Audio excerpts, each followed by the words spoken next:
We've had the merge, the surge, the purge, the verge, and the splurge. These are all techniques that are set to solve the scalability challenge of cryptocurrency, especially the second most cryptocurrency, which is Ethereum, as well as improve its transaction speed and utility. However, if these terms seem nothing more than just rhymes that we add at the end of a child's poetry, then this episode of Conversations is just for you, because not only will we be discussing the future of cryptocurrency, but we'll also take a look into some of these new technologies. If you are new here, then welcome. I'm your host, Kamalika, and I host these LinkedIn Lives twice a week to deep dive into the world of fintech. So if that vibes with you, then do consider becoming a community member. All you need to do is just go into my profile and hit the bell there. So the next time I do put up content about this field, you will be notified. And today we're going to be looking literally under the hood of the second most popular cryptocurrency, Ethereum. Why? Because the long anticipated merge is finally upon us, and it's the due date for it is set for this September, and this is supposed to help us solve for one of the biggest criticisms that cryptocurrency faces, which is that of energy consumptions. Now, before we dive in today, a brief introduction of what all we shall be covering today. We shall talk about what is Ethereum and what's its purpose. How is it different from Bitcoin, which happens to be the most popular cryptocurrency in the world today? We'll also deep dive into a little bit about the issues that these cryptocurrencies face, talk briefly about proof of work versus proof of stake. Before the merge, there was also the fork. So we'll try understanding what was the fork and how is it different from the merge. And finally, we will also talk about the impact that the merge will have on us users. Also, a little bit on what this episode is not about. I am no investment advisor or a crypto pro. I'm just someone who's still learning the ropes. So, my aim is not to provide a suggestion on whether you should buy a cryptocurrency or not. My aim here is solely to inform, educate, and hopefully entertain you. With that said, let's get started then today. All right, so first things first. What is Ethereum? So, Ethereum is a decentralized blockchain platform, and it is to establish a peer to peer network for securely executing and verifying anything, be it application code, smart contracts, peer to peer transactions, and a lot of other such activities. Now, according to Ethereum's official Ethereum is a community run technology powering cryptocurrency Ether and thousands of other decentralized applications. So, again, I'm going in and quoting the community side. Ethereum is a technology that's home to digital money, global payments, and internet applications. The community has built a booming digital economy, bold new ways for creators to earn online, and so much more. It's open to everyone, wherever you are in the world, and all you need is the internet. That is some very powerful statement that the Ethereum community makes. But before that, let's get also a small insight into the purpose behind Ethereum. So, Ethereum, the purpose behind Ethereum, according to Vitalik Buterin, the creator of Ethereum, was to design a way that leverages blockchain technology, which is also underlying for Bitcoin, for things beyond just that of currency. Since then, it has emerged as a bedrock layer for what advocates say will be the new open source and decentralized internet. So, how is this? This really brings up the question, right? How is Ethereum different from blockchain? And the point to note here is that how is Ethereum different from Bitcoin? The point to note here is that these are both cryptocurrencies. Ether and Bitcoin are both cryptocurrencies that use blockchain technology. The underlying is blockchain technology. But then, how are they different and what are they both solving for? There are a lot of similarities between Ether and Bitcoin. They're both digital currencies that you can trade via an online exchange. You can store it in crypto wallets. These tokens are a means of having access to decentralized currency that is not issued or regulated by any one central bank or any other authority. They both make use of distributed ledger technology. But that is the similarities end. Bitcoin, the whole purpose behind it, as according to the white paper by Satoshi Nakamoto, was to signal the emergence of a radically new form of digital money, one that operates outside the control of any central government or corporation. This was what Bitcoin was originally meant for. Over time, people gradually began to realize that the underlying innovations of Bitcoin, that is blockchain, can also be used for other purposes, which was what even Buterin Vitalik vision was as well.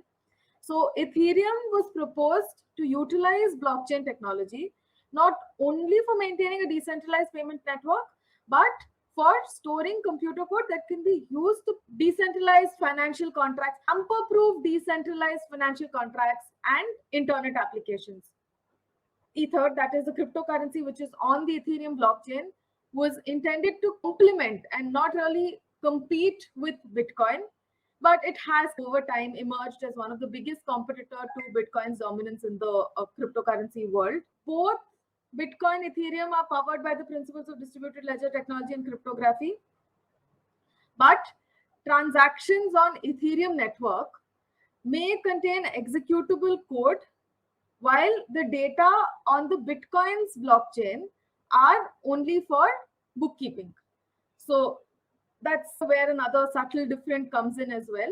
There are, of course, differences in the underlying protocol, but it is way too technical for me. I only understand that Bitcoin uses SHA-256 protocol, whereas Ethereum uses an ETH hash. Unfortunately, I'm not the right person to deep dive into them, so I will just leave it at that. Right now, another difference is that right now, both protocols use a proof of work consensus mechanism, but Ethereum is soon moving to a proof of stake mechanism. And that was the original reason for all of you tuning into today's episode. So we will get a little more detailed into that in just a bit. But I hope you people are able to understand the chief difference in purpose between Bitcoin and Ethereum. Bitcoin was an alternative to sovereign currency, one that does not sway with the whims of the current government in power. It was envisioned to be anti-inflationary and give the power of the currency back to the users. Literally an alternate currency mechanism.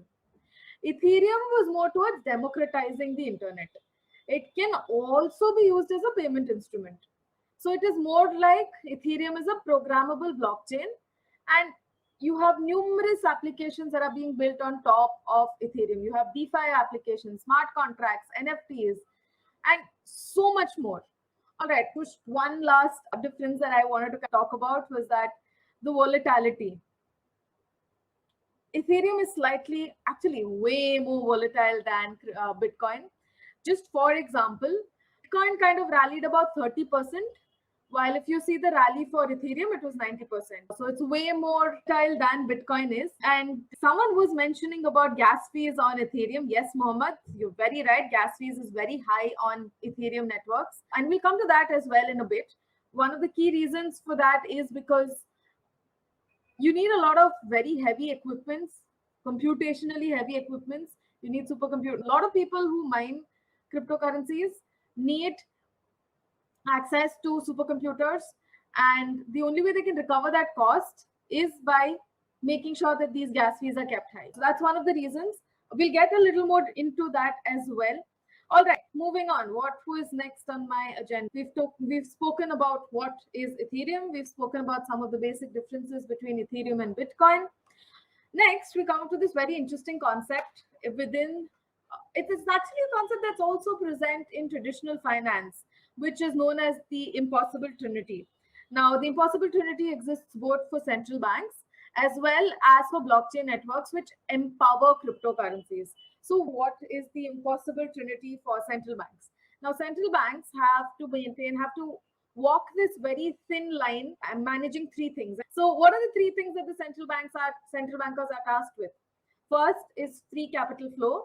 Then we have maintaining of the fixed exchange rates for the currency, as well as maintaining sovereign monetary policy. Now, so what does this exactly mean? If you have to simultaneously maintain an independent monetary policy, free capital flow within the country, then you'll have to let go of the exchange rate of the currency. Most countries that try managing all three at the same time and concurrently end up in miserable economic failure. Historically, this is what's happened for most countries that have tried managing all three. And so basically, a country can only manipulate two of any of these three constituents. It can either fix its exchange rate and maintain like an independent monetary policy as long as it has control over its capital flow. Otherwise, what happens is there is possibilities of arbitrage between the domestic and the foreign interest rate, which will lead to capital inflows and a large amount of money flowing into the economy. And we all know what happens when a large amount of the supply for money exceeds its demand, right? It leads to an inflationary situation over there. So that is one. In another situation, if you want to maintain the free flow of capital as well as your monetary autonomy, then you won't be able to maintain the rate of your currency in an open market, and as a result of which it will exert tremendous pressure on the exchange rate. Same thing for the last leg as well. Taking China for example, they've not really pegged, but because they have such a huge reserve of dollar, they've pegged their currency value to the dollar, and that in turn, because they fixed that exchange rate, they're able to manipulate the other two over there. So it's all, most countries have this issue where they cannot maintain all three at the same time. And if you try doing it, you either go into a severe case of recession or end up with crazy high inflation. This was all in TradFi, but a similar balancing act also needs to be done by crypto or blockchains. What is that? The three things that are there is they have to be strongly scalable, perfectly secure, and fully decentralized. Maintaining all three of this becomes the impossible trinity for blockchain networks. A decentralized blockchain network, the tenets of it are openness, transparency, and immutability, which is needed in order for it to create trust amongst users, even without a trusted third party. But it has some flaws. Since any member has access to the historical data of the transactions made on the platform, privacy can be a risk. Now, I know a lot of people believe that blockchains are fully anonymized. That, unfortunately, is not true. You believe blockchain or cryptocurrencies to be fully anonymized so you can protect your users' privacy. But at best, blockchains are only pseudonymized. They're not perfectly anonymous. So using the entire transaction history, you can triangulate and arrive at somewhat conclusive answer of a user's identity over there. And that's a major privacy challenge, isn't it? Next, it's the issue of scalability. Now, for that, let's take into account the transactions. This is something that I think every TradFi person will keep talking about, which is the transactions per second, which are processed by a network like Visa or MasterCard versus the transactions per second that are processed by the most popular cryptocurrencies, Bitcoin or Ethereum. Any guesses on what those numbers may be? Any guesses? Bitcoin processes 7 transactions per second. Ethereum is much better with 15 to 25 transactions per second. In contrast, Visa and MasterCard process 25,000 transactions per second. So scalability is definitely a major challenge when it comes to cryptocurrencies. And why is that? Because for every transaction to be processed and added to the blockchain, both these blockchains are using proof of work, which means that every node in the transaction has to verify that yes, this transaction is a legitimate transaction. The way that they verify this is by solving some computationally challenging problems. And if all the nodes in the network arrive at the same answer, only then does it get added to the blockchain. Which is why Bitcoin is at 7 seconds per second and Ethereum is at 15 to 25 per second. Now, one may say that, you know what, you can easily reduce the complexity of the problem to solve. Yes, but the minute you do that, then security, it needs to be perfectly secure. Then security becomes an issue over there because these computational problems that they're solving are actually cryptographic hashes that secure the data into the block. So that is why maintaining these three things, the scalability, security, and being perfectly decentralized, all three of these make it challenging for a blockchain to manage all three of them at the same time. There has to be a trade-off somewhere. Like, for example, Bitcoin, it's perfectly decentralized, it's almost perfectly secure, which is why Ethereum, because it does not really want to be an alternative monetary system, right? They want to be an alternative, or they want to be the instrument that decentralizes and gives power of the internet back to the users, which is why Ethernet is now willing to let go of that 100% decentralization where every node in the network has equal access to the blockchain network by moving from a proof of work system to a proof of stake system. And this is what the merge is all about. So the merge refers to a time when the proof of work Ethereum mainnet protocol will merge with the beacon chain proof of stake blockchain system, and the emerging blockchain network that comes out of it will continue on proof of stake. So right now there are two separate tests that are running. One is the test that is running on the mainnet Ethereum protocol is using proof of work, and on the main chain is using proof of stake, and on the test chain that we have, we're using proof of stake over there. Once the two merge together, the entire thing will shift to a proof of stake network, and this will help increase the scalability. So theoretically, Ethereum could process about tens of thousands of transactions per second once the merge takes place. And according to the vision or the press releases that Vitalik Buterin has made, it is expected that after the merge happens, Ethereum will be about 55% complete. So we're moving towards a much more robust system. So this is going to be an entire paradigm shift for Ethereum, right? But point to note is that this isn't the first time that there has been a paradigm shift. Before this also, Ethereum network was hacked of a few ether, and in order to make sure that the hackers do not get access to the coins that they hacked, what the Ethereum community had decided was to fork away from the Ethereum blockchain at the point in which the hack occurred, effectively devalidating. You cannot remove those transactions that have happened from the main blockchain, but you can say that from this point onwards is where none of these transactions are going to be valid at all, and they forked out over there. So that was called as the fork. The fork and the merge are different because the fork still used the underlying. So after the fork, there was an Ethereum Classic which continued with the hacked coins, and Ethereum, which was the point at which the hack occurred, and they became a separate network. But the difference between the fork and the merge is that the fork still continued to use the same protocol, which is proof of work, whereas the merge is moving away to a totally different protocol, which is the proof of stake protocol. Now, once this happens, it is assumed that Ethereum is going to be scaling massively. The proof of stake, by definition, helps you to scale your blockchain a lot more faster. So is this gonna make, one very common question, is this gonna make Ethereum much better? What is the future of Ethereum? And this is where a lot of Ethereum enthusiasts have been calling the surge in Ethereum. And that is making the network that much more expandable by enabling a clear creation of, so the current Ethereum that we have is a layer 1. So with this merge, we're going to be enabling a creation of a layer 2 protocol, which can accompany a lot of these products, dApps, and all of those on top of Ethereum's protocol. There'll also be sharding and rollups, which will make it easier for us to operate on the Ethereum network.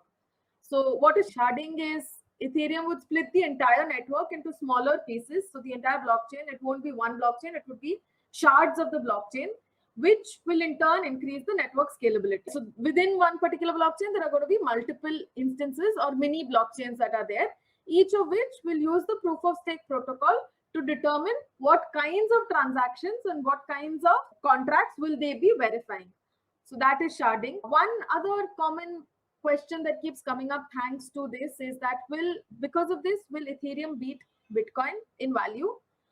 Honestly, I don't know, but a lot of people expect that because it's becoming so much more faster, the utility of it is increasing. Obviously, because of that, the value of Ethereum will also start going up. Right now, Bitcoin's only value is that it is an alternate monetary system. But once Ethereum becomes so much more scalable and other applications start being built up on Ethereum, the utility, the value of it will also go up, and hence its price also.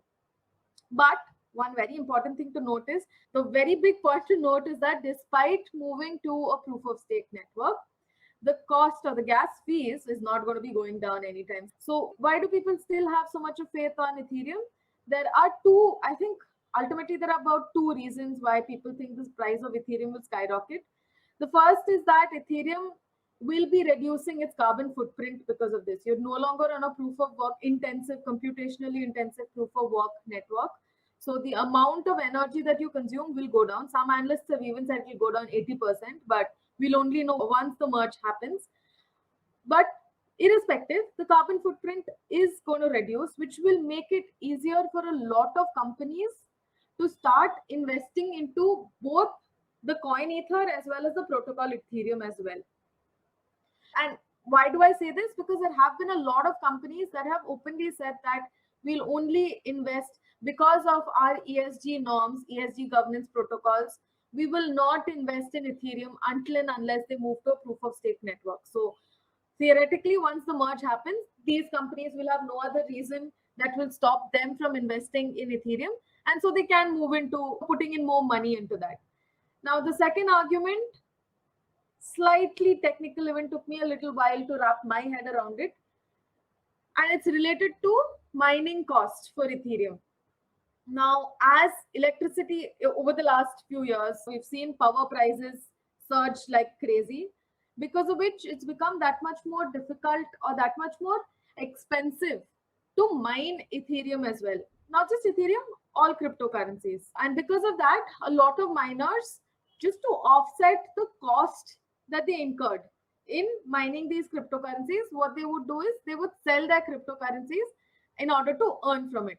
Now, as soon as there's a lot more supply in the market, but at constant demand, what happens? Price falls. However, now, because of the proof of stake, there'll only be validators. No longer will we have miners. So they won't have to they won't have to use so much of power to generate Ethereum, and they won't have to sell all their Ethereum as well, which means that the demand will start tapering down.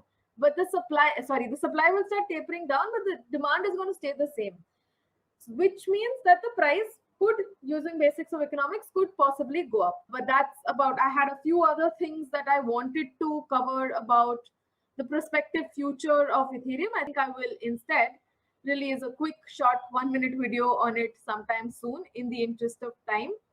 I do hope that all of you found this session interesting today, and if you did or found value in what you heard today, consider giving me a thumbs up. It will motivate me to come up with a lot more content in the fintech space.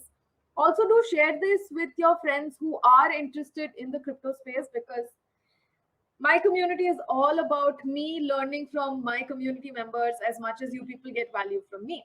With that said, I would like to wish all of you a very great rest of the evening. Thank you once again for joining in on a weekday. And do let me know your feedback as well, because that's how I would like to deliver much more value to all of you. Bye-bye.